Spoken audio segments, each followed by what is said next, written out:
Hello, Kathryn here. Welcome to my channel and my video. I'm going to be responding to Matt Zavella's video on the secret to superhuman performance. Now, if you use YouTube search for any kind of self-development or productivity hacks or tips or anything like that, you're likely to come across his videos. He and a group of other really super popular YouTubers are just really kicking some A when it comes to the algorithm.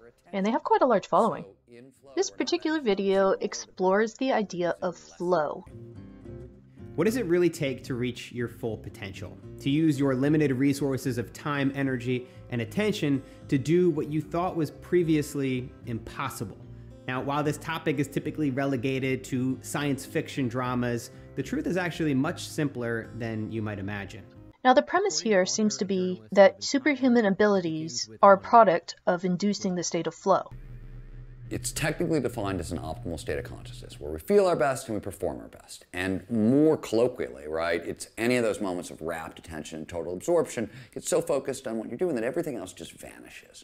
Now, I have a personal interest in how to induce flow. I actually find it really difficult to get into that hyper-awareness state where I make some serious progress or come up with some insight. So long story short, this guy is just completely blown away by the performance of these people on skateboards and bikes and stuff like that, and wanted to look more into how humans can perform at this level. This is a punk rock, rowdy, irreverent bunch of people without a lot of natural advantages. They don't have a lot of money, they don't have a lot of education. Most of them came from crappy childhoods. I mean, that makes for an interesting backstory, but I think what's really important to see here is that they loved what they did and that they did it a lot. And I would imagine the logistical requirements for getting away from the cops, coupled with the adrenaline rush, probably made them even better. Who were putting their lives and limb on the line every day, moments of rapt attention and absorption into the present moment. Flow. This might not be that surprising to you. It's common knowledge that those who compete in daring and risky sports don't have a whole lot of time to think about what they're doing. Their instincts come in, they lock into the zone, and they just do what they need to do. It's how you hit a 95-mile-per-hour fastball, catch a 100-foot wave, and climb a mountain without any gear.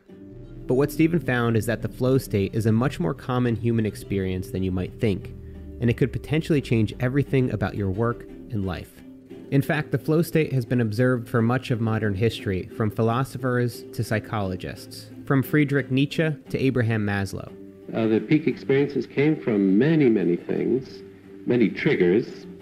Once I tried to generalize them as anything that moves, anything that comes close to perfection. The research into this phenomenon... So I did make a video based on Maslow's hierarchy of needs, and what is experienced by people at the very top, self-actualized people, and what he termed a peak experience. A peak experience is what happens when you feel this euphoric, revelation, or just a sense of profound satisfaction with what one is experiencing in the moment, what one has done in that moment.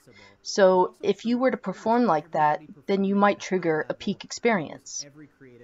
And of course, the trigger would then be flow. And architects. Whenever you see an increase in performance, you almost always see an increased time in flow. And the research into the topic is pretty staggering. McKinsey did a 10-year study. They found that motivation and productivity can go up 500% in flow. Some work, they found learning spikes 230% in flow. Other studies were done. All right, so obviously flow would be a highly desirable state of mind. For overall well-being, life satisfaction, meaning, and happiness. So if, forget peak performance, you want life satisfaction, meaning, happiness, well-being, just simple, like I want to enjoy my life, this is the best pathway. And now here's the most important part to remember. While flow tends to happen naturally when we're performing certain tasks, it is also highly trainable, meaning there are systematic ways in which we can enter a flow state to get all those benefits Stephen just mentioned. So now we set up a scenario where you need to induce or trigger the flow state. I've found that this is actually really hard to do, at least for me, when it comes to my academic work, which requires the highest level of my intellectual performance, even more so than learning languages.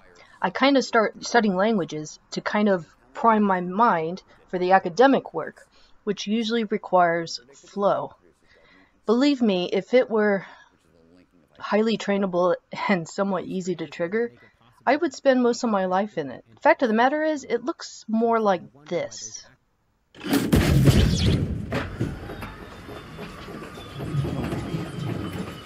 Now imagine the plane represents my experience, my expertise, and all of my potential and abilities.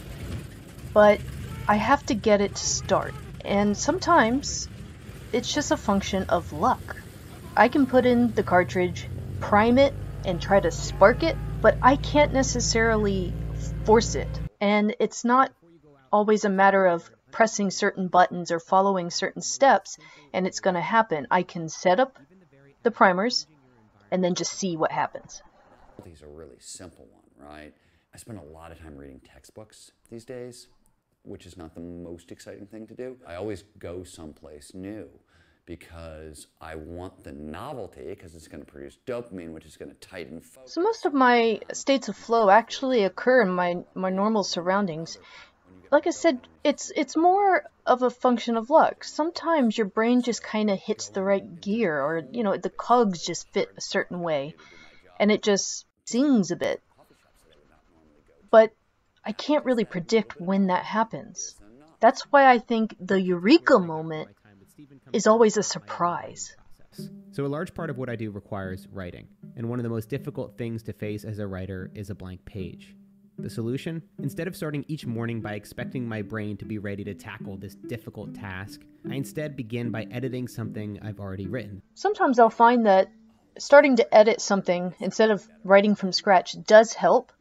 And again, it's kind of like the cartridge, where it might trigger the state of flow, but not necessarily. Patterns, I'm getting a little bit of dopamine, a little bit of dopamine. The real key, I think, is consistency. Even if the odds of inducing a flow state are, say, 1 in 5 per attempt, if you do this frequently enough, then statistically, it will start to accumulate. That's how I've done things like write a dissertation. Most days, I don't write at all, because writing is it's a higher order work.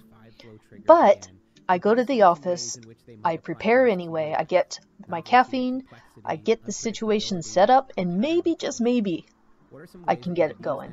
I need to accept that I might not induce flow on a given attempt or a given day. So this means I have to develop a lot of patience. Over time, I'll get used to pushing myself to reach that state of flow. So just by virtue of the repeated process, I get used to working harder. So the patience, the frequency, and the intensity add up to high performance. And I would imagine that this works in many areas of human performance. Figure out how to hack your mind to become superhuman. I encourage you to protect. All right, he's doing the commercial now, so I'll wrap this up. This is my view on flow state, inducing a flow state, peak performance, and also peak experiences. I don't necessarily see this as a mind hack or even superhuman. People can do pretty incredible things just through persistence, really. Persistence and push. And, well, if you found any value, please like, subscribe, you know the drill, and I will see you later.